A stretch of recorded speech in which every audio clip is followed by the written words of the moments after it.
Hello and good evening, everyone. Welcome to the National Humanities Center Humanities in Class webinar series. Tonight's session is titled, There Goes My Everything, White Southerners in the Age of Civil Rights. And I'm very pleased to be joined tonight by Professor Jason Sokol from the University of New Hampshire. My name is Andy Mink, and I'm the Vice President of Education Programs at the Center. I'm really pleased to see so many of you joining us tonight. As we often say, this is work after work. And so I think there must be something relevant and helpful about these sessions, and that so many of you are willing to join us at the end of your evening, or what's more likely on the West Coast if you've just shut your door to students. Please go ahead and use the chat box at the bottom of the GoToTraining control panel to introduce yourself and share where you're from, perhaps what you teach. A big part of this webinar experience is interacting with Jason and myself, but it's also to interact with each other, particularly if you live somewhat nearby or perhaps in the same state with the same standards. It's always nice to see familiar faces as well, people like Mariel Herzog up in Illinois, or Christine Esposito in Charlottesville, Leslie Mace from Durham, just down the street, and Jenny Snoddy down from Marietta. Thank you so much for joining us tonight. And again, please use that chat box to have conversations, to queue up your thoughts, to ask questions. If at some point tonight our voices aren't coming through particularly clearly, I can almost guarantee you, I hate to do this, but I'm going to put the onus right back on you. It's almost entirely on your end. If that's the case, I would say that your first line of defense, line of solution is to close the session and re-enter. Generally, that happens very quickly and you won't miss a whole lot. You'll pop in right in where you left off, and that seems to somehow jar the whole digital gremlins that sometimes occur. I also would like to encourage you to check your audio settings and make sure that my voice sounds nice and clear. While you're there, please say hey to Enrico Bruno, who is in our graduate student program. Good to see you, Enrico. And adjust your volume as you do that. I also want to take a moment to thank and acknowledge my education team at the center. Libby Taylor, who is probably who you hear most often from, is our education programs coordinator and works closely with our scholars to develop the webinar materials, the readings, and the PowerPoint that you'll have access to tonight. And Mike Williams is our education project manager. He's primarily responsible for online courses, but he also is heavily involved in our other initiatives. One thing that all three of us have in common is that we all spent at least 10 years working with younger students. And so for us, it's really important to encourage the leadership and acknowledge the professionalism of all of you as educators and the work that you do, the good work that you do. And I think we try to build these so that they can be most helpful to you as you consider instruction, but do so through the entry point of view as a colleague. And I hope you find that tonight's tone and session is very similar. The National Humanities Center was created in 1978 to serve just that purpose. And while its primary function is to support an annual fellowship of academic professionals, these are professors who apply with project ideas and come to the center if selected for an entire academic year to write their book or do their digital project or conduct their research. Our education programs then are intended to build bridges from that scholarly world to the world of the classroom. And I think it's regardless of how experienced and how comfortable Hugo feels in front of his class, or Brittany there in LAUSD feels navigating her curriculum, the truth is the more you know and the more you can understand these complexities, the more confident you are. And I am actually very optimistic. I think the crazy world that we're living in right now is in some ways amplifying the need for the humanities to help us understand just exactly what's going on and how we can make things more connected and perhaps better understood. As a couple of reminders for tonight's webinars, again, that chat box at the bottom of the GoToTraining control panel will be your important lifeline, your direct line to Professor Sokol and myself. My job as the moderator is to keep an eye on the chat box, bring in any questions you might have. But again, I also encourage you to use that to converse with each other. I also would encourage you to document your time with us on these webinars through our pre-approval form. If you need that ever customized for a specific need or goal or expectation in your own unique district, please let Libby know and we'll be happy to do that for you. A couple of quick announcements about our webinar series. we announced these. We opened registration on August 15th this year at 10 a.m. East Coast time, and within just a day or two, most of the seats were taken. So we do mine our data pretty regularly to make sure that folks who are not showing up withdraw or give up their seats, or because life happens. Sometimes you signed up for something with all good intentions and just for whatever reason couldn't make it. When that's the case, we do have slots open up, and so I would encourage you to check back on our website, because even if something's sold out currently, almost invariably a 1 or 2 or 5 seats pop up. As a matter of fact, right now we have seats available for the October 22nd session with Patrick Balls, The Unlikely Marriage Between Mathematics and Poetry. There are currently 20 seats available. We have 2 seats left with David Chappelle from University of Oklahoma on how to understand modern acts of violence and terrorism by studying the Jonestown Massacre of 1979. We have 20 seats available in March with Scott DeVoe of University of Virginia. We'll be working with him on jazz and American history. I apologize, his name's not there. And then finally, we did have to reschedule the session with Akram Khader on understanding the modern Middle East. So that session was sold out and due to be offered just a few weeks ago, but we had to reschedule it for April 21st, 2020, and registration for that will reopen. Unfortunately, if you did sign up, you're gonna have to sign up again, which means Katie barred the door, all the seats will be available. So that will be opening up very soon. We've also built in some incentives for attending the sessions that you've registered for. At the end of each semester, we'll have 2 VIP sessions that will be available to those of you who have attended 100% of the sessions you've registered for. So whether that's 1 session or 10 sessions, if you signed up and registered and you attended, then you will get a special hidden link for one or both of these sessions. The first will be on January 7th to celebrate the fall semester. We'll be working with Mark Aronson and Marina Budos on the barbaric legacy of sugar and its role in the 1619 Project at the New York Times.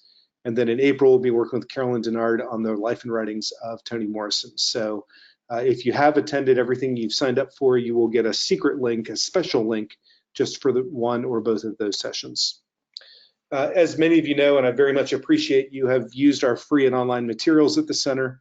We have a whole repository of lessons and collections of primary sources and podcasts, etc.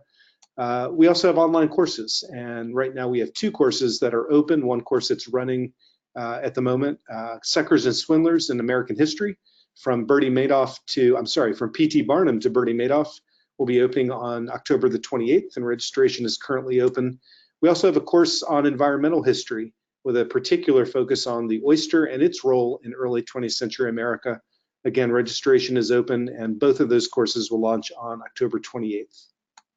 And then finally, I would like to note, particularly because many of you are from the Southern California area, that in March we'll be co-hosting a 2-day Teacher Institute at the Huntington Library in Pasadena.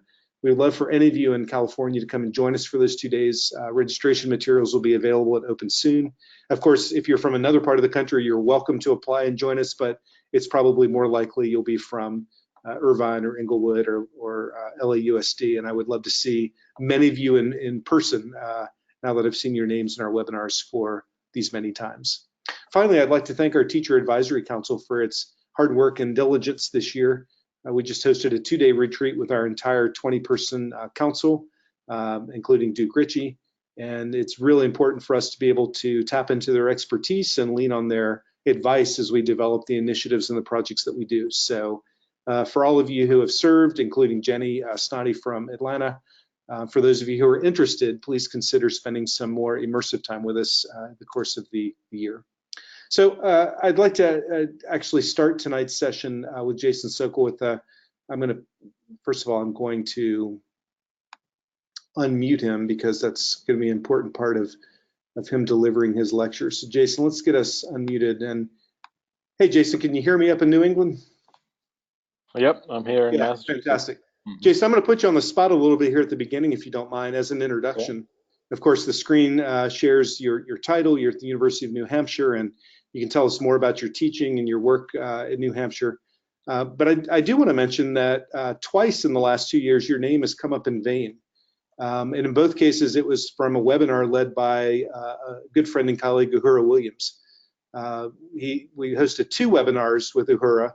One when he was at Fairfield University 2 years ago, and more recently, now that he's at St. Thomas in Minnesota as the Dean of Arts and Sciences. And Uhura does lots of work with the civil rights, and he led 2 sessions with us on the history of the Black Lives Matter movement and sort of contextualized it in the long view of not just civil rights, but Black Lives Matters in particular. And at the end of both sessions, I asked Uhura, so tell us, the teachers, the participants here, tell us the one book that you would recommend to read that really gives you insight to this whole thing. And of course, Jason, you can imagine what he said. Oh, and how so about that? One of the reasons that I reached out to you was simply because, this scholar, this historian that I respect quite a bit, specifically said this is a book that is not only accessible for educators, but really gives insight to this long period. So I want to thank you for joining us. And of course, this is the title of tonight's webinar. And I thought you might enjoy knowing that you've been recommended very directly. Well, thank you for saying that. Whenever somebody prefaces a comment, particularly when someone is a person in the South themselves, I always brace and half dread that it's going to be a comment about, why did this guy from Massachusetts write a book about white Southerners? But, which is one I got a lot at the beginning and sort of learned how to handle. But anyway, that was a really nice praise from you, Horo. It was, and I went out and bought it immediately, and I read it, and it's fantastic. And then I thought to myself, what is this guy from Massachusetts writing this book? Yeah, so right. Tell us how you would respond to that if that had been the question.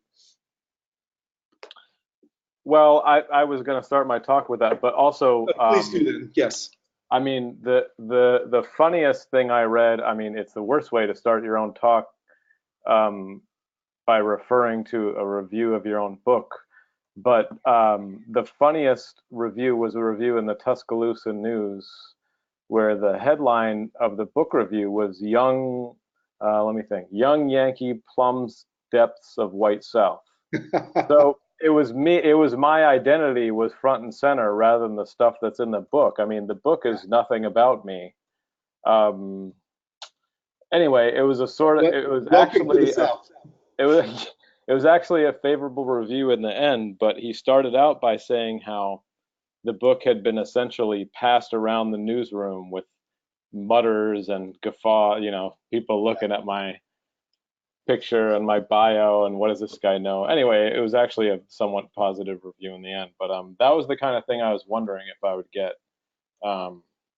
doing it. But and actually I didn't ask that, not that it occurred to me, but I probably wouldn't have, but it's partly because, as you can see from the chat box, we have educators from all over the country. And right. I think the mistake, or at least something I'd like to be really explicit about tonight, is that while this does sort of specifically reference, and we already have referenced the North-South divide, this is a conversation that is an American conversation. And I'm interested to hear how we can sort of broaden this as an insight that is applicable across the country.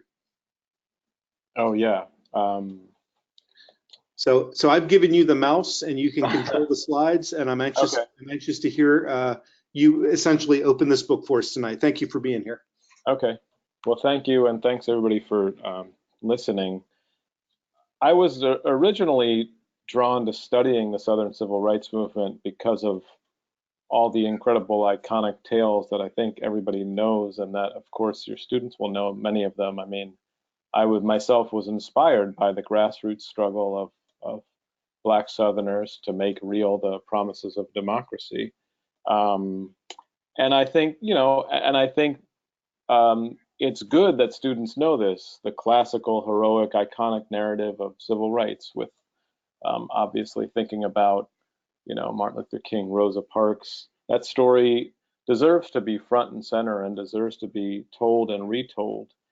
But of course, I also think, and I think a lot of people agree, that it's not enough. In fact, it's just the tip of the iceberg, the classical story of King's speeches and Parks's defiance and the laws that were passed.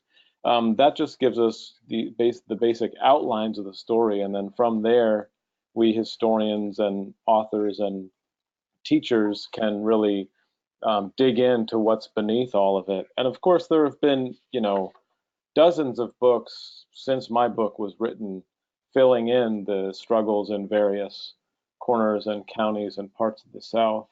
But my idea in doing my research on white Southerners and writing There Goes My Everything, the kernel of my idea was that the civil rights movement shook the whole of Southern society.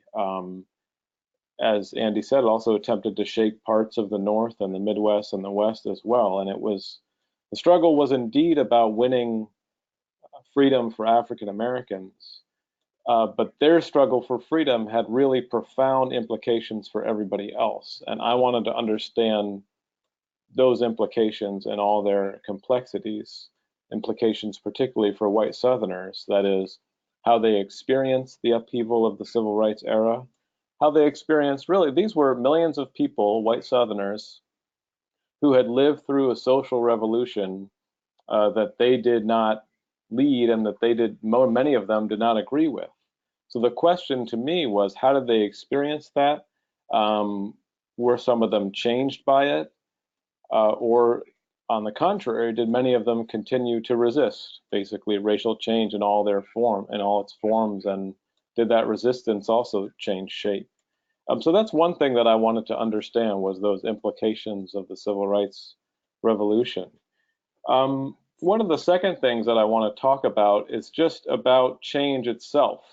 That is political change, racial change, social change, and how that happens for most people. I mean, I think what we can learn from studying the civil rights movement, studying any other movement or time of transformation, is that most people don't just see a speech like the I Have a Dream speech and then decide, oh, that guy's right, and sort of change their life. Or it's not that a law is passed, for instance, the Civil Rights Act of 1964, the Voting Rights Act 1965. It's not that suddenly everything is different, but it's that some of those bigger epic events, when they trickle down into people's daily lives, then we can see how the civil rights movement was actually lived. And I think looking at change on the level of daily life and what actually happened in terms of what people encountered moment to moment and day to day and week to week can really show us just how profound the civil rights movement was. So if my book has one main argument, it's that the civil rights movement really constituted what I think of as an interracial revolution. That is, it transformed all manner of social, cultural, and political life for white people as well as for African Americans. So it had that, it struck with that sort of interracial force. So like I said, even for white Southerners who wanted to resist it and continued to resist it, they still had to deal with it and grapple with it. And it really upended people and upended their lives and upended their towns. So I wanted to show that the civil rights movement was a much more wide-ranging phenomenon than historians had previously understood, at least at the time that I was starting my research, which was about 15 or 20 years ago. So that the civil rights movement not only enshrined rights under the law for this long oppressed people, but also shook the society's shook the South's very society and culture down to its roots. And so it really spread much further than I think people realized at the time, or many historians since. The other thing that most people know about civil rights era, especially if they think about white Southerners, would be the stereotypical images of white Southerners. And so you have George Wallace here standing in the schoolhouse door up in one corner of this slide, and Bull Connor, the infamous head of public safety in Birmingham, in the middle. And then up in the right corner, those are some of the sheriffs in Philadelphia, Mississippi, from the infamous Mississippi burning case. But I think when a lot of Americans thought about white Southerners in the context of the civil rights narrative, it was these white Southerners. It was Klansmen demagogues, sheriffs who indeed chewed tobacco, right down to the most fine detail of that stereotype. And I think by keeping the focus on those kind of groups, some scholars but I think more to the point of the popular image and films like Mississippi Burning, in fact, underestimated the movement's power. That it wasn't just these kinds of people who resisted the civil rights movement, and it wasn't mainly these kind of whites who were concerned with it, but it was everybody. I mean, everybody in every corner of the South. So I tried to look at, as best I could, the experiences of quote unquote ordinary people. That is, not the politicians, not the leaders, not the sheriffs on the one side, and also not the people who were already committed liberals on the other. There weren't a lot of them. But I wanted to look at the people who, a vast majority of them opposed integration, but they did so to varying degrees and for various reasons. And I wanted to see how their lives were turned upside down, how the civil rights movement upended their everyday practices, behavior, and beliefs. So you think about, one of the first major events of the sort of classical story of the civil rights movement. So a lot of narratives would begin, usually during World War II, trying to understand how Black veterans and came back from the war with certain demands for freedom and equality. And then the major events that everybody knows would be the Brown versus Board decision of 1954, the Montgomery bus boycott of 55, 56. And then the one where I think white Southerners started to take a sort of leading role in the narrative was in the Little Rock, Arkansas school integration crisis of 1957. When at first, I think a lot of whites saw themselves as spectators, sort of on the sidelines, watching what would happen, watching the drama. But I think they found quickly that they were part of the drama, that they were sucked into the main sweep of the civil rights movement, that it was their lives that would change, that it was their children that would go to school with Black children, and that it's their day-to-day lives that were really the subject of this whole thing. So, in thinking about what kind of changes the civil rights movement actually wrought and brought for white Southerners, I'd say that in the most basic sense, I would point out that the civil rights movement made the system of segregation itself an object of thought, right? So that to white Southerners, before the civil rights years, before the 1950s and 60s, segregation and white supremacy and the Jim Crow regime, all of that had seemed basically like a part of the landscape. So many whites had viewed the Jim Crow system as something that would never change. I have a quote here from white Southern journalist Fred Powledge, who wrote that if white Southerners noticed the system of racial segregation, it was in the way they noticed water flowing from a tap or hot weather in the summertime. It was unremarkable. It was like the lakes or the trees. It was seemingly an immovable part of the landscape. I quote a pharmacist who was from Chapel Hill, just as recounting how natural it seemed to discriminate, that it was a part of life. It was like getting dressed or brushing your teeth. Like the system of segregation was just there, like everything else, something that people adhered to and enacted every day and sort of moment to moment. So I think one thing that we as teachers can do in bringing this dimension to our studies of the civil rights movement is give students a feel for what it was that the civil rights movement was challenging. It wasn't just a system, it wasn't just the Jim Crow law books. It wasn't just a law that said, water fountains, different people had to use different water fountains. It was really a whole way of life. How everybody walked, how everybody carried themselves, a whole system of racial etiquette.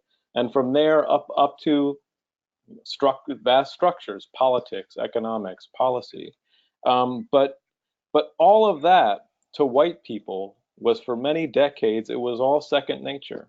It didn't seem like something that would change, that they had to even think about changing in a way. It's important to note that African Americans didn't think of it quite the same way. It wasn't second nature to live out one's life with sort of second-class citizenship. But African Americans did understand how ingrained that segregation system was, how deeply whites cherished it, and how hard it would be to change. So I think that in order to understand how extraordinary the civil rights movement was, and I do think it was extraordinary, it's crucial to understand how ingrained segregation was for Black people as well as white people, how it governed each pattern of everyday existence. And like I said, how the civil rights movement wasn't fundamentally about,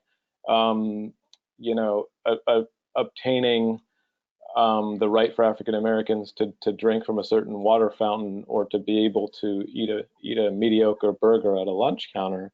But it's about changing the basics of day-to-day life in America and changing the power dynamics that govern those relationships. Jason, if you don't mind, if you don't mind me asking a clarifying question, or maybe just sort of boring down on this a little bit, because it's, what you're describing seems central to the entire, not only the premise of the book, but the predication of what we're talking about tonight. And it's, it is one of those kind of, we're sort of hovering in salty, warm water, and you can't tell that you're wet kind of feelings. And it feels a little bit like a cop-out too, although not from you as an historian, I mean from those who sort of lived in that time. Is it a fair equation as our participants think about trying to describe this to young people today? Is it a fair analogy to reference the Me Too movement? In other words, a gender dynamic that just seems, you go back and whether it's through pop culture or the ways that people behaved or the opportunities and the hopes that they may have had. And then all of a sudden you realize how all of that's happening. And then once you're aware of it, you can't be unaware of it ever again. Right. Yeah. I mean, I hadn't thought of that particular analogy, but that is an interesting one. But I think particularly think, for instance, how some of the alleged perpetrators in the famous Me Too incidents sort of went along doing these things and not really even, who knows if they really believed they were wrong, but after a certain point, it became such second nature to them that they became numb to the injustice that they were perpetrating each moment. And they also thought that the system was so skewed in their favor that they would never be caught, that they would never be brought to account. And so I think understanding how just how heavily weighted the racial system was toward white Southerners in the early part of the 20th century, and how weighted the gender dynamics were toward male perpetrators more recently, I think you can see how extraordinary both movements were. And that's what I'm trying to get across, because I think when you come at the civil rights movement from hindsight, the students already know about Martin Luther King, they know about Rosa Parks. In fact, they think that those people triumphed, basically. They know that they're the victors. So you got to move back into the mindset where, see what they were challenging and how much they were putting on the line. And also how many of these activists were courting death with each moment. I mean, it really was putting their lives on the line every time they wanted to challenge this system. So that the stakes, just making clear how high the stakes were, I would say. Right. Thank you. For both sides. Yeah. And one of the readings, particularly the James Baldwin piece, I mean, I think gives you a textured understanding of that kind of racial etiquette, where the beginning scene in Baldwin's article, They Can't Turn Back, where Baldwin has flown down to Tallahassee to spend time with some student activists at Florida A&M. But his opening scene is he's at the airport and he's watching a black chauffeur greet the white woman that the chauffeur works for. And in that interaction, you can see so much about these layers of racial etiquette. And Baldwin then speculates, what if I had extended my hand to her? And he says that, I think he said the atmosphere would darken, even the threat of violence would emerge. Just how these little things, he could lose his life over something as small as like extending a hand. And what he says is the way that a gesture can blow up a town. And so I haven't seen the etiquette and the specter of violence that hovered over every breach of etiquette explained as well as in those opening 2 paragraphs. So even if you can't read the whole piece of They Can't Turn Back, I'd say you read those first 2 paragraphs and try to see what Baldwin's saying about how people can and can't carry themselves and what kinds of danger they put themselves in if they do. And so that was the culture, that was the way of life, the entire way of life that the civil rights movement struck at. That was the society that it sought to overturn, I would say. Now, probably the most famous or infamous event that transpired because of a supposed, though there's the Baldwin image in the South of the 1960s, a gesture could blow up a town. The event, of course, was thing about is Emmett Till, where he supposedly, I mean, nobody knows what he did in that corner store in Money, Mississippi, whether he in fact whistled at the woman behind the counter, Bryant, or whether he was having an asthma wheeze. I think in the most recent book from Tim Tyson, he interviews Bryant and she says that nothing actually happened. But here we have an actual example where an African American breached racial etiquette in some tiny way, and then paid with his life, basically. So I would just, say all that at the outset to reinforce, just to understand just the kind of society and culture that we're talking about when we're trying to think about, what Black activists were doing and what stood to change for white Southerners, I guess.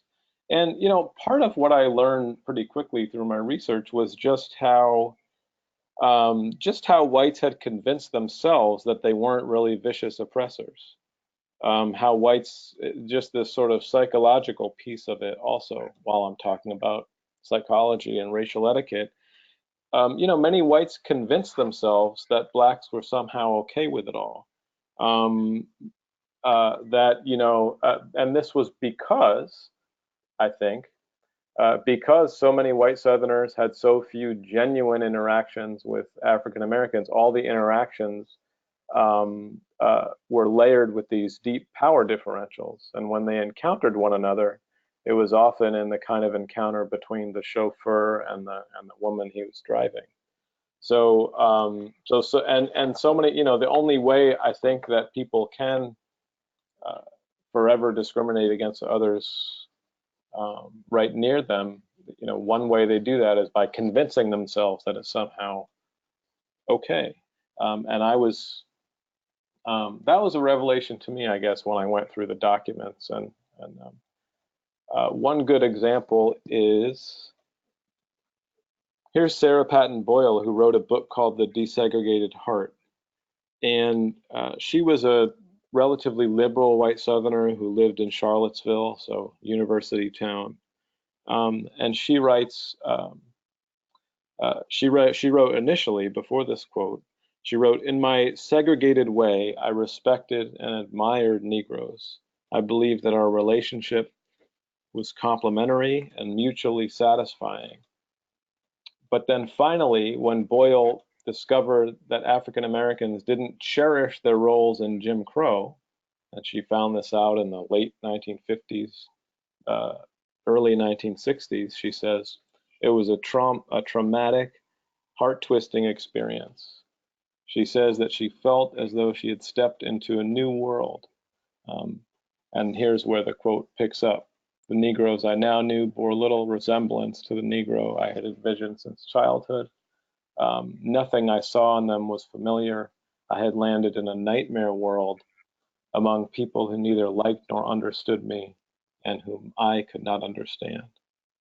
So I think the first thing that the Black freedom struggle did for many white Southerners was it raised the prospect, which to them seemed like an earth-shattering prospect, that Blacks didn't abide and accept all this. It was a nightmare world where she finally realized these people who she had been discriminating against, even though she thought herself liberal and progressive her entire life, weren't okay with those roles. And so that for whites as well as Blacks, this system that many had known for their entire lives, which had seemed unshakable, which had seemed like a part of the landscape, that this might actually change. I mean, these were in the early 60s, I think white Southerners were starting to have these multiple realizations all at once. And with the onset of the civil rights movement, and with the phase of the direct action struggle of the movement, the 1960s student sit-ins really ushered in that sort of direct action phase. With all of that, Jim Crow became this potentially immutable, breakable, changeable thing. So this realization that it might not be there, this thing that had been there and governed their interactions for so many years might not be there the next month or the next year. But then, further than that, I don't want to keep this all on a sort of mental level. I mean, the civil rights movement also changed the question further, because if it was just a question about, okay, the civil rights movement's coming and white Southerners have to choose if they're going to be for integration or if they're going to continue to be for segregation, I mean, most of them would have just chosen to fight for segregation. But the thing was that the Black freedom struggle altered the stakes of everyday life. It didn't ask white Southerners whether they preferred integration or segregation. It asked them how far they would go to prevent desegregation, how far they would go to try to maintain and uphold that old system of white supremacy. And the civil rights movement did this. It changed the questions.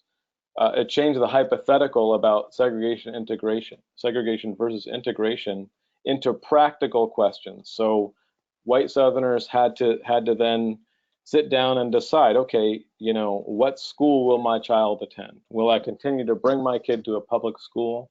Will I take them out? Will I boycott the school? Will I bring them to a private school?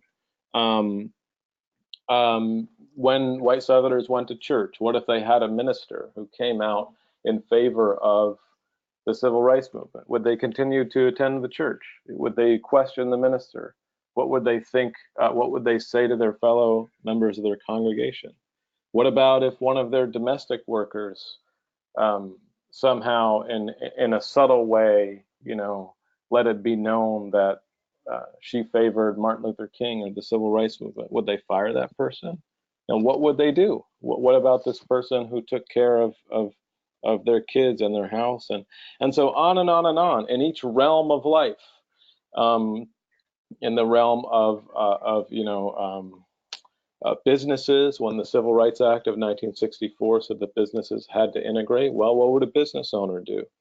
And then what about politics? What about when Black people started voting? So I think when white Southerners had to take a stand on those actual practical questions, that's when the civil rights movement really created these deep cracks in the social structure, the cracks through which racial change could sort of seep into life. So I wonder if that's clear to you, Andy, or if anybody wants to. Yeah, I think so, and I think what you're also describing feels to be that tyranny of small decision, which is each individual person sort of coming face to face with what that line in the sand might be for them, or where their beliefs might sit, or how their actions might be driven. In particular, when those policies, those kind of big macro things, also affect them directly. So, for example, in a school desegregation community, white students can't go to those public schools either, and those families now have to decide what to do about it, right? So, do you get any sense, Jason, that we're using sort of big geographic terms like North and South? Can you describe the distinction between urban and rural, between Virginia and Mississippi? Is it how granular does this go, or is it just simply a sort of daily choice that each person makes based on their environment?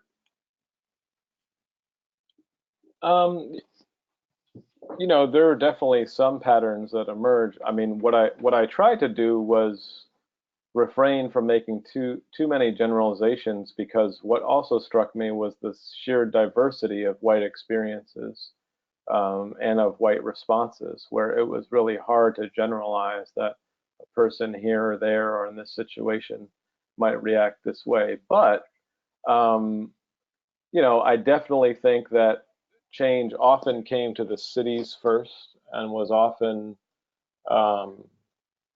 at least gradual racial change was abided in the cities more peacefully than it was in the rural areas. But that's, every generalization has a little bit of error to it. I mean, as I'm about to talk about, the integration of schools in New Orleans was certainly not peaceful. It was very violent. So I think it was unpredictable. People couldn't you couldn't know how it was going to turn out really in one place or another. Right. Thank you. Yeah.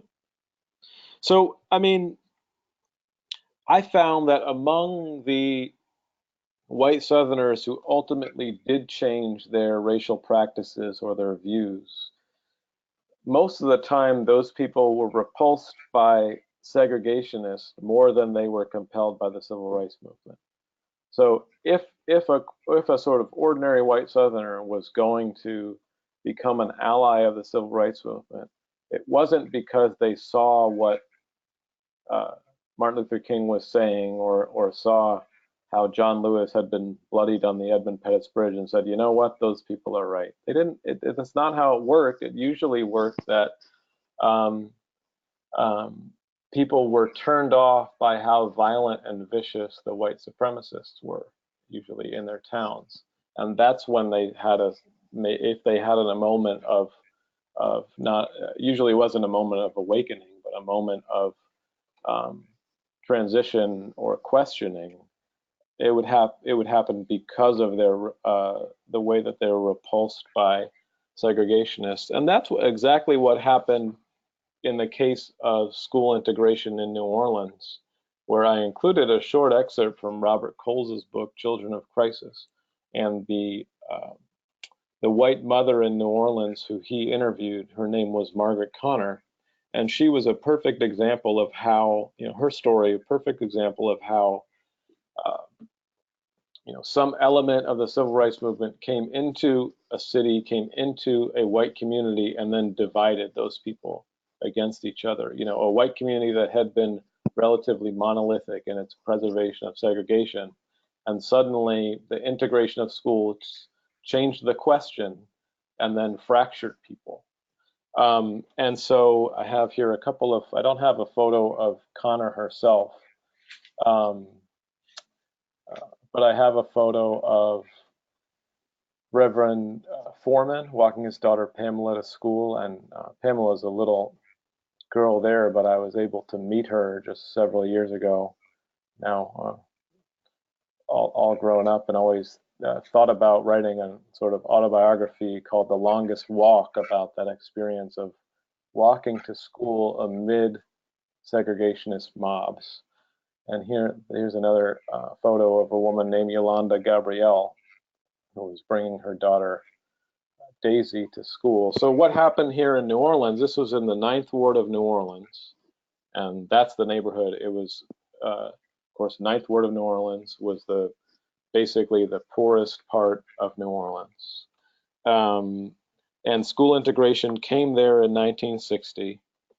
And there were only a few black students who attended the elementary schools. Daisy Bates was one of them, and Daisy Bates is, of course, the subject of the famous Norman Rockwell painting, and she's a great study and courage in her own right.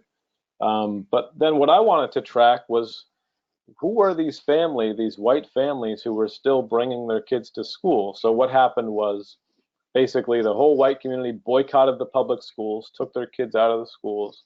But there are a few white families who kept bringing their kids to school, and who effectively, their choices, just a few people's choices, made it so that integration actually worked, so that Daisy Bates had kids to go to school with. And what happened was, every time these parents brought their kids to school, they had to brave the segregationist mobs. And a lot of these parents, like Margaret Connor, had been opposed to desegregation before all this happened. I mean, Margaret Connor described herself as a basically typical white Southerner who didn't see any reason to shake up segregation. But the civil rights movement forced her hand. And most white parents boycotted and pulled their kids out of school. Connor had 4 kids going to the France elementary school. She didn't want them to be home. She didn't want to look into private school options. She wanted them to go to school, so she brought them there. And then pretty soon, segregationist mobs caught a glimpse of her, and she received repeated threats and intimidation, and that's when she became radicalized. And she said, all of a sudden, she started realizing that she was in something, that she was in the midst of this big social revolution, that it wasn't something just happening on TV, but that came to her city, came to her town, and engulfed her along with it. So ultimately, so here's one of the quotes from Connor, which is in the Coles piece. She said, "If I had it to do over, I wouldn't have made this system. But how many people ever have a say about what kind of world they're going to live in? Integration is bound to come," she said, "and I'd rather have my children living with it than against it." So by the end of the ordeal, Connor was determined to not be cowed by the mobs, and to still bring her kids to school as she saw fit. And in that way, she became something of an accidental radical. She wasn't a radical in any sort of ideological sense or any obvious sense of favoring integration, but with her actions, she became someone who helped integration to work. And I think that's how, when white people did change, that's the kind, usually less dramatic and less violent than in Connor's case, but that's the kind of thing that I think forced changes, basically. Yeah, it's such a jarring photograph because we're so used to this exact same image with Ruby Bridges, not with this young white girl. I'm curious, and we can do this in the chat box as you continue to speak. But I'm curious how our participants would either juxtapose, set those against each other, or how would an image like this be integrated into your instruction? And how might you use it with younger students? So, chat in the box about how an image like this might be addressed. And Jason, you can continue while they do that. Okay.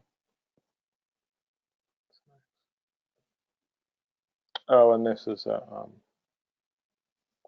flyer from the Ninth Ward Private School Association. So private schools did, of course, form, as they did in most every city or town where integration came to the public schools.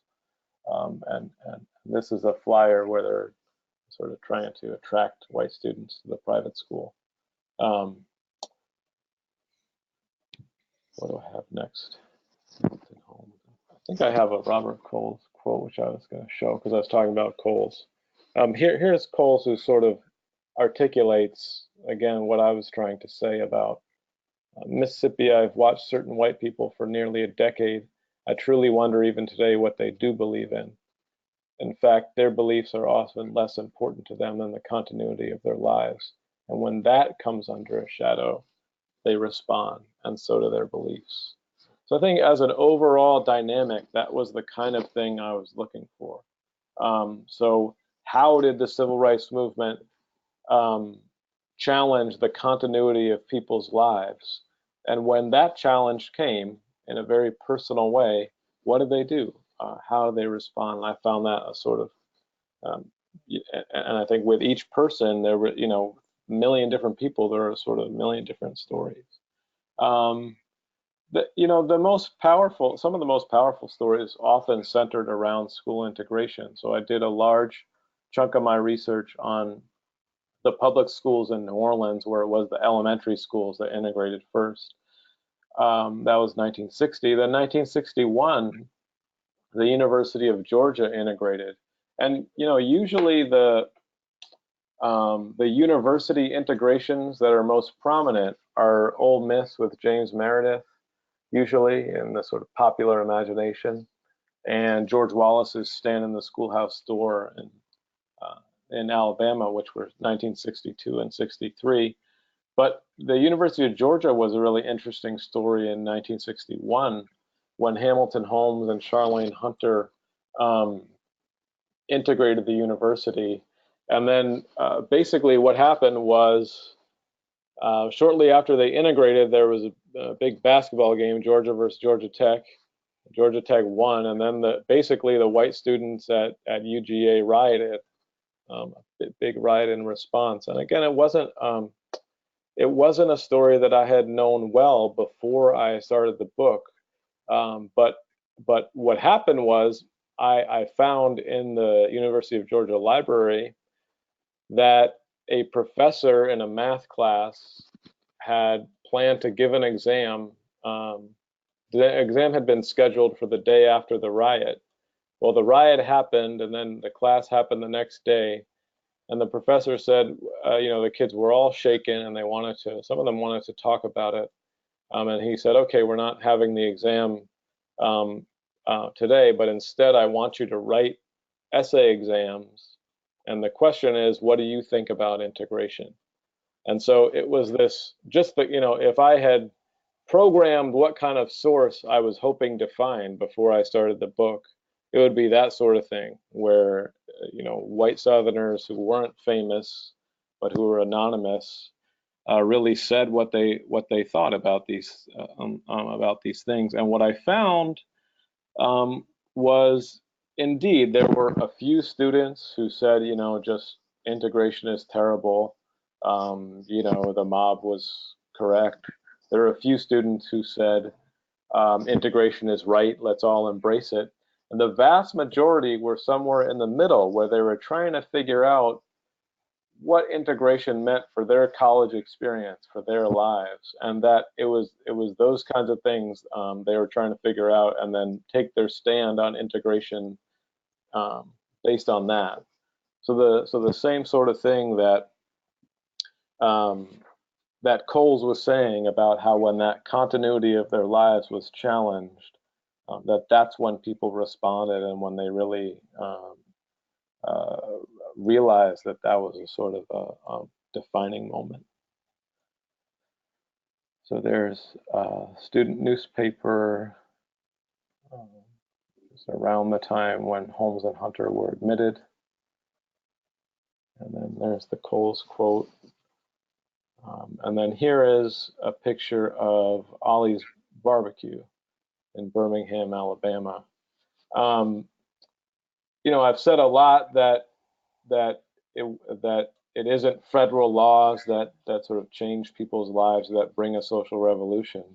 But I did spend some time researching exactly what the impact of the 1964 Civil Rights Act and what the impact of the 1965 Voting Rights Act was, because I think those laws had real important impacts down in the sort of day-to-day life level. So it wasn't that white Southerners saw the law finally pass and then said, "Hey, this is either great or terrible," but that they waited to see how that would affect them.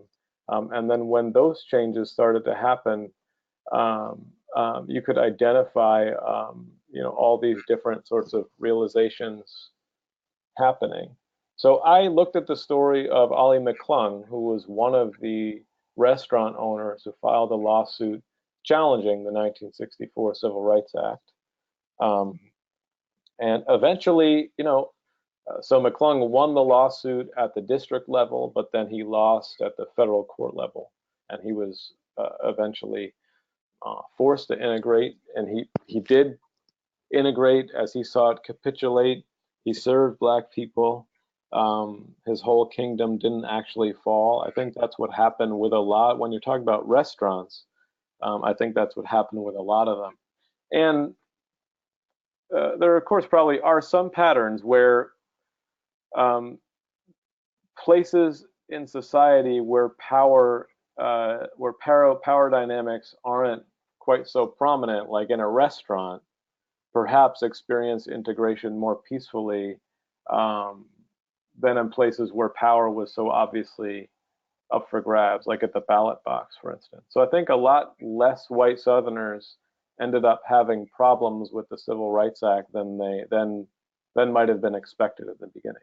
At the same time, there were so many hundreds of establishments that no African Americans even tried to integrate, that just remained segregated by sort of custom, by day-to-day custom.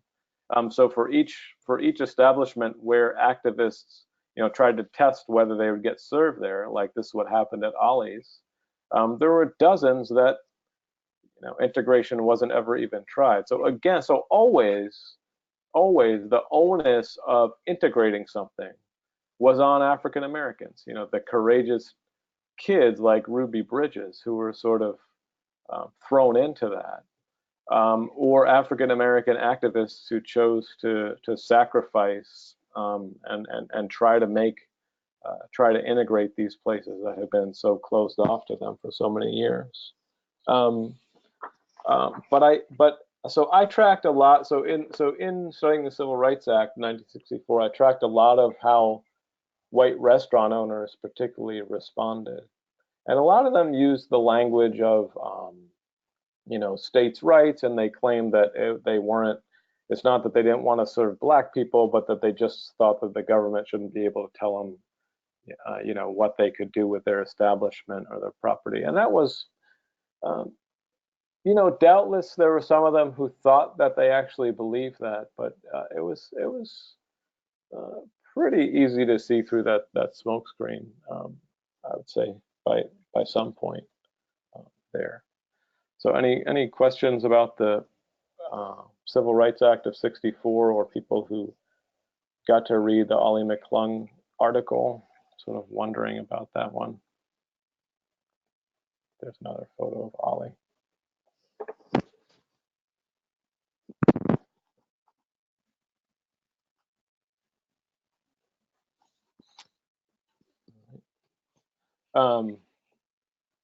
So then I would say probably the more interesting transformation, rather than the impact of the 1964 Civil Rights Act, would be the impact of the 1965 Voting Rights Act, because there you really did have power at stake. And when African Americans attained the vote, particularly in those counties of the South, and it was the case in all these counties all through the Black Belt, where these counties that had black majorities. So if African Americans gained the vote, you could instantly see that they would be a majority of registered voters, and they could, if they all voted, and if they voted together, they could essentially take these places that were the very citadels of white rule. I mean, these old plantation counties, and make them places of black power. And so I found that that kind of transformation and the kind of potential that was carried by the 1964 Voting Rights Act to be fascinating. And the place where I studied it was in a little known county, Alabama, Greene County, Alabama, which was indeed one of these places which had about at least 75% of the population was African American. It was a center of the old slave South, this very rural place. And where before the Voting Rights Act, a place like Greene County had been basically untouched by the civil rights movement. And this was also somewhat stunning to me. Um, it's similar. There's a great book on Lowndes County by Hassan Jeffries, who talks about, when we're thinking about the timeline of the civil rights movement, when did it start? When was the peak? When did it end? Well, there's this national timeline that everyone knows, a sort of classic timeline where it starts in 54 or 55 and then peaks with Martin Luther King and then ends after his death. I mean, if you look at what was happening in places like Greene County, like Lowndes County, there was very little whiff of the civil rights movement before the passage of the Voting Rights Act.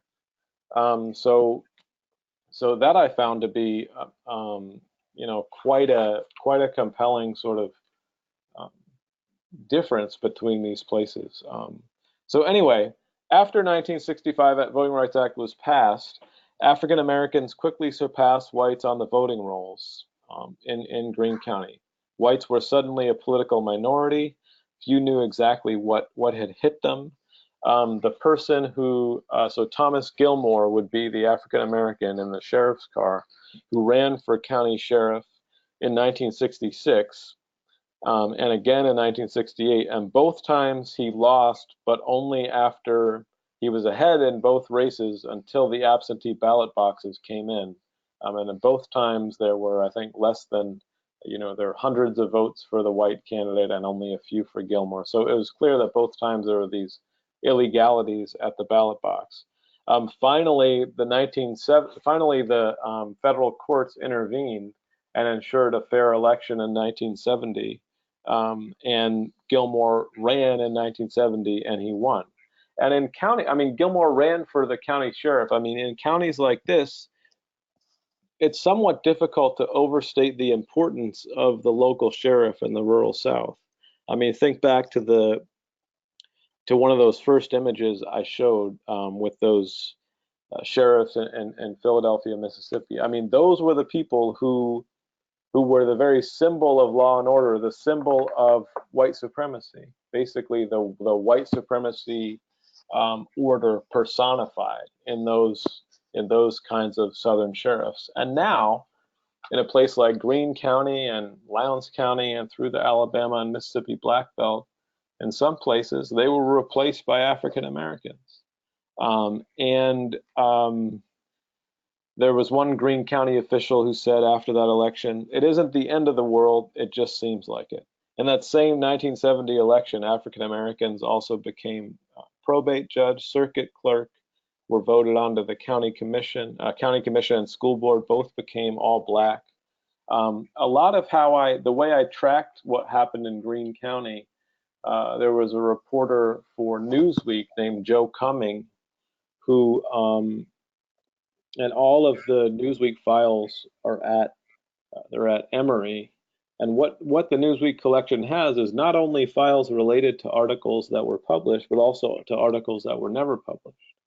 So I found this long article that Joe Cumming had written, who was the Southern bureau chief. And the article was entitled Softly the Unthinkable. So he's talking about this, unthinkable, inconceivable transformation that actually took place. And you could read the whole thing that never showed up in Newsweek. He had originally contracted it for Playboy and never showed up in Playboy either. And Cumming ended up publishing a abbreviated version of the piece for a small journal called Southern Voices. But that was also, to me, sort of gold mine and tracking these sorts of developments.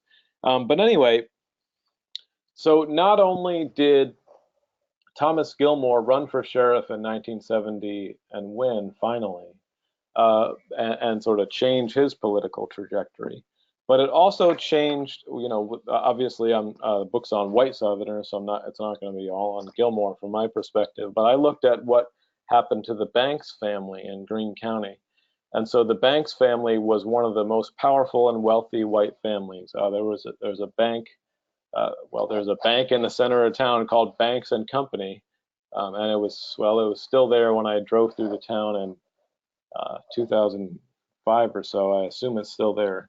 But there were these three brothers, Jamie, Phil, and Ralph Banks, And Jamie and Phil Banks, were they were the heads of the bank, and they held on to their land, their high-paying jobs, and generally tried to just insulate themselves from the political and racial changes that were going on. And I think it's true that one big thing the civil rights movement probably didn't change was who held the economic power. And so whites who, owned land and ran the banks pretty much still did so afterward. But in terms of political power, there was a big change there. And Ralph Banks he was a local attorney. And during the late 60s, after the Voting Rights Act, Ralph Banks got involved in local politics and was basically an architect of white resistance. He set up this new political party for whites in Greene County because he knew that it was unwise to organize under the Democratic Party's banner because that was still associated with George Wallace. So Ralph Banks started this new party that was basically like a new organ of white resistance.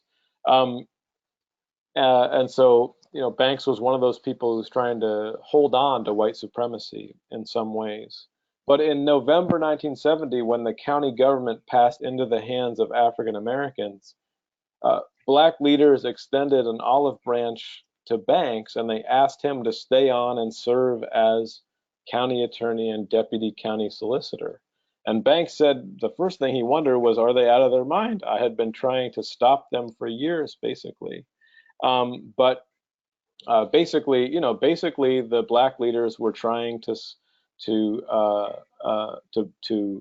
soothe white fears, to build a coalition a little bit. And then Ralph Banks accepted this position in county government, and then he and Gilmore developed this sort of, if not friendship, then working relationship. And then Ralph Banks, by 1974, he volunteered to manage Thomas Gilmore's reelection campaign. So it's just one of those sort of small stories, but I think can illustrate these unexpected and previously inconceivable changes that something like the civil rights movement brought, where you had a county like this and a person like Ralph Banks who would never have imagined in a million years that he would in 1974 be managing the re-election campaign of the African American sheriff, but there he was. And so that was one of the ways where I think the civil rights movement dug down deeper and was sort of much more wide-ranging than people ever thought. And here is a quote from Carl Rowan, which I think sort of sums up one of the ideas. But the civil rights revolution in America can never be merely a Negro revolution, whether white Americans will it so or not. Their futures, their hopes, children's well-being are caught up in the racial turmoil that engulfs our land. Yeah, I think Tammy's comment is actually one that I was going to offer in maybe different words, but I think it's a really interesting lens to what you just shared. Tammy, who lives in Pennsylvania, offers that it's very hard to remain prejudiced when you actually interact with one another, experience relationships, working side by side. You even mentioned earlier, Jason, that oftentimes these changes would happen at a different pace in cities, perhaps because of the ways that people interact in the city without sort of the space and the time of artificial segregation. I recall doing some oral history work in Danville, Virginia, and one of the more compelling stories I heard was a sort of a center of town where blacks and whites lived in homes right next to each other, and they called it front porch, back porch. So on their back porches, all their yards were adjacent with maybe a sort of a fence of some kind that was waist length, but they would talk to each other over the fences. They would share recipes. They would literally see each other's underwear hanging to dry, which is a super intimate thing. And they were very friendly, but if they went through the house and out the front door onto the front porch, you had to live by a completely different social construct and couldn't acknowledge each other. Right. So it sounds like what you're describing is that same sort of the more humanity that you can see in each other, the harder it is to maintain these kind of segregationist racial stereotypes. Right. Yeah, there's the old adage that, what is it? In the North, it doesn't matter how big you get as long as you don't get too close. And then in the South, it doesn't matter how close you get as long as you get too big, as long as you don't get too big. That's true. But sometimes when I teach about the onset of Jim Crow laws in, right around 1900, I talk with my students about, why. Well, it's fairly obvious why the Southern Democratic Party would have wanted to strip the vote from African Americans, because they don't want them voting for Republicans or populists or challenging their rule. But then I started asking them, so that's clear enough. They don't want to lose their political rule. But why do they have to pass a law saying that the water fountains have to be different? Why do they have to pass a law saying that black and white witnesses have to swear on different Bibles in the jury box? Why does it have to go? Why do you think it went down to that level? And a lot of it comes down to, the one thing that can definitely undo segregation and white supremacy, the one thing that can undo it, is if people have genuine interactions, at the same level of society, at the same level of power. If they encounter each other, they'll see that they're just people. And so that's what I think some of the most devout white supremacists wanted to prevent, and that's what the system of segregation often did. And so, but in terms of the specific story of Ralph Banks, you can definitely question his motives. You can say, was he just a savvy politician who, saw that whites were losing political power, so he's going to just take an office, whatever office he can get. But there is some evidence that he and Gilmore did develop at least a working political relationship, if not quite man-to-man friendship. Absolutely. We have a couple of questions I'd like to bring in now, if you don't mind, Professor. The first is from Jeremiah Snyder, who asks, what about I'm sorry, it just kind of rolled out his vision. I'll say it again. From Jeremiah, he asks, what about the long-term segregationists? When, where, and how do they enter into this narrative? Well, from the beginning, I was trying not to focus my narrative on the people who were already deeply committed to one side or the other.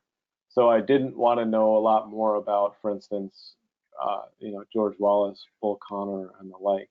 But I will say, my chapter on politics, I don't only recount the changes that the Voting Rights Act spurred, like in Greene County, but I also try to show the shift from the Democratic Party to the Republican Party that occurred among white Southerners, also as a response to these same changes. This was the reason that the South shifted from Democratic to Republican, was because the National Democratic Party championed the civil rights laws. So, the other thing is that the people who wanted to remain segregationists, they had to alter their tactics, alter their language in the aftermath of the civil rights movement. 1970s, 1980s.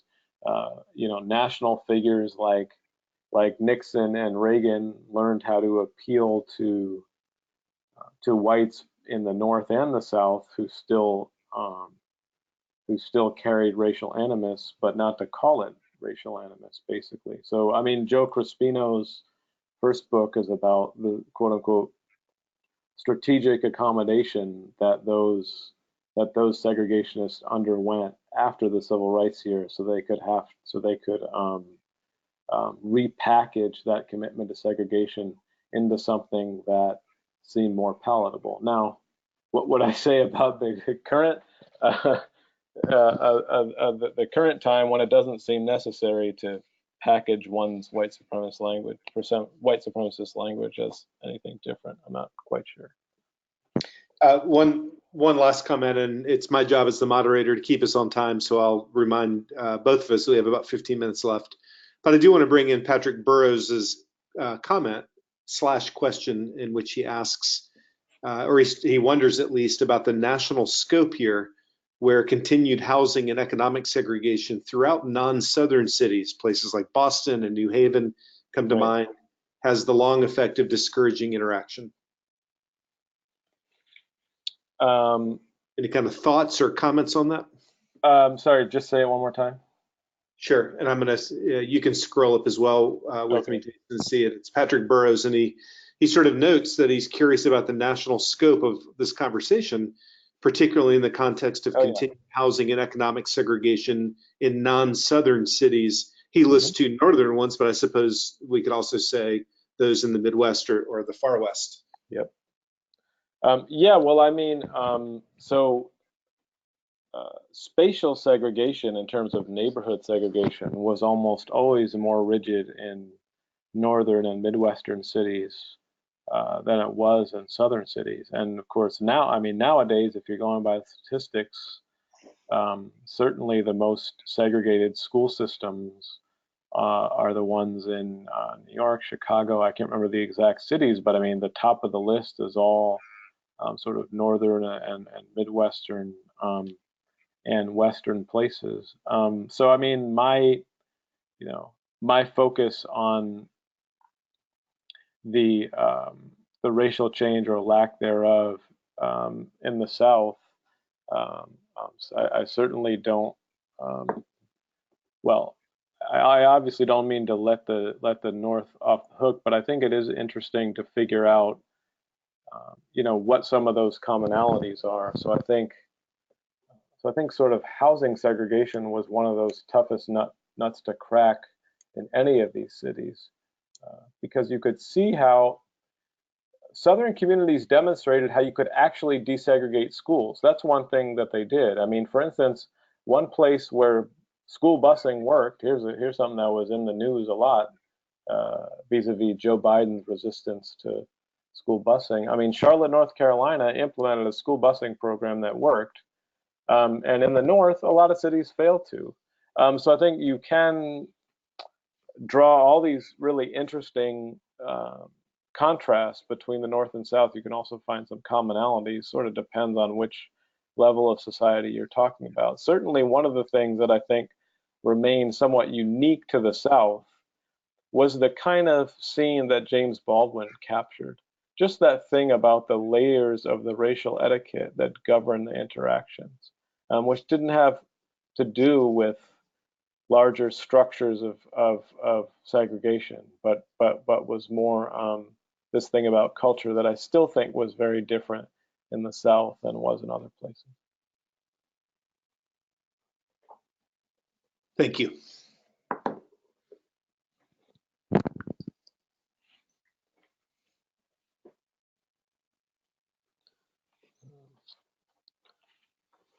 Let's see. And while you're doing that, actually, another question popped up. Okay. Ethline asks, why did one desegregation method work and one did not? What, in other words, what would be the metrics of that success? I assume that's regarding school segregation, school integration, basically. I think so, yeah. Yeah, I mean, if you look at if you look strictly at the numbers in terms of what percentage of non-white students attended schools that were at least 50% white, right? I think that was usually the metric used to track school integration versus school segregation. And I think by the mid-1970s, the South had become far more integrated in its schools by those metrics than the North, the Midwest, or the West. And the reason was because the federal government, made a commitment to trying to bring integration to the South. And it never made that kind of commitment to other areas of the country. The reasons for that there are many reasons. I mean, number one, the laws in the southern states were so clear to see. They had mandated separate schools, basically.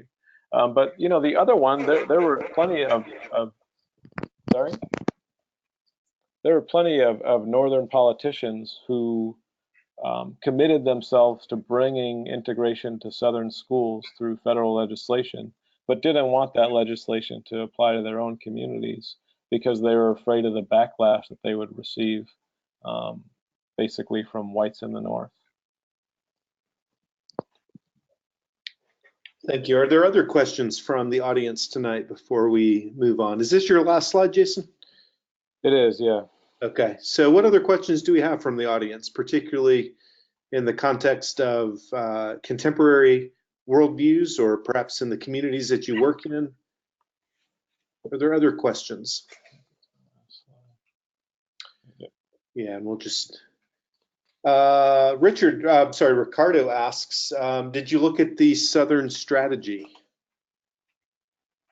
Yeah, I did. And, one thing I found in my research on politics is that, the Southern strategy, okay, is what's often credited to Richard Nixon, or at least his aide, Kevin Phillips, in the 1968 presidential election, where their decision was to target the votes of white voters, both in the South and across the country, who resented the changes of the civil rights movement and the changes of the 1960s, and who blamed the National Democratic Party for those changes. So this was Nixon's Southern strategy, and he, won election in large part because of it. What I found was that certainly didn't start with Nixon. I mean, right after LBJ signed the Civil Rights Act of 1964, and then LBJ was challenged by Goldwater in the 64 election, you may not have seen a lot of southern states go for Goldwater. I mean, I know that Mississippi did, a couple others did, but I could see in my research a lot of white Southerners start to think about it. And this is particularly where they were writing. A lot of what I researched was letters to politicians. So, for instance, Sam Ervin, senator from North Carolina, or Richard Russell, the senator from Georgia. I was looking at what their constituents were writing to them during all of these major moments of the civil rights era. And I could see in those letters from 1964, 65, 66, a lot of these white Southerners already starting to question what the Democratic Party stood for and whether they would be better off starting to vote Republican. So I guess what my view was that certainly Nixon did a lot to ride that Southern strategy to the White House, but this was the kind of thing where the concerns were bubbling up at the grassroots and at the sort of lower level, and that political shift was actually several years in the making before even Nixon capitalized on it. Fantastic. I've got one. We're just about out of time, Jason. I've got one question for you, and I'm going to sort of do a callback to the way we began. And as you recall, I mentioned a webinar that we've done with Uhura Williams several times on the history of the Black Lives Matter movement. Mm-hmm. And I asked him for that one title that would really sort of get at the heart of, or at least open doors to this conversation. And of course, he listed yours. What would that one title be from you? Do you have anything you'd like to recommend in terms of the professional understanding and sort of access to scholarship in this field that you like to suggest to our participants? Yeah. Well, there's two books that stand out to me, and one is by a professional historian, one is by more of a journalist. Okay. But I referenced Hassan Jeffries' Bloody Lowndes, which my students seem to get a lot out of. But what was amazing to me about Jeffries was how he he studied this one county, Lowndes County, Alabama, so small, 11,000 people. And, you know, I only did maybe half a chapter on Greene County, such a small place. It boggled my mind that he was able to do such a long book about basically such a small place, and a place that had so little sort of documentation to it. So I thought Jeffrey's like recreating how this movement mobilized in bloody Lowndes, you know, one of the most vicious, violent of places. I thought really brought that to life. And then the other one that you've probably heard of and perhaps read, which I just love as a book, is Warmth of Other Suns by Isabel Wilkerson. Just her way of telling stories, sort of, you know, her 3 or 4 main characters that she narrates the migration through their eyes was, to me, a stunning work of writing, I would say. Thank you for those recommendations. When I do webinars with both of them in the future, I'm going to immediately say that you suggested their titles for our bookshelves. I'm going to give Judith the last question before we say goodnight. Judith Batten asks, is there a similarity in the challenge the South experienced in confronting integration to the experience of some Americans today confronting their new views on social issues? What do you think? What do we take new views on social issues? I mean, like the resurgence of white supremacy in a way, or? Judith, I'll give you a moment to respond to that. Tammy, of course, is thinking the same things. What do you imagine these new views to be? What social issues, Judith? And I'm going to hold firm to this being the last question. I can see that she's typing in frantically. Marriage, abortion, others. Okay, so she doesn't necessarily mean how we would challenge this rebirth of white supremacy. There's Karen Baronick from Alaska. Thank you for joining us, Karen. Yeah, it seems like she generally means sort of social issues in general. Yeah, well, I think we have seen, particularly in the issue of same-sex marriage, I think we have seen the dynamic where when more people come out in a community, when people realize that they've had interactions, day-to-day interactions with gay people, and just seeing same-sex couples being depicted in popular culture and popular TV in a more normalizing light. I think a similar thing happened during the civil rights years, and sort of making those genuine interactions more a part of everyday life, and thus breaking down those huge legal barriers and power barriers more easily. Thank you so much for your time tonight, Jason. We really do appreciate your insights and your expertise.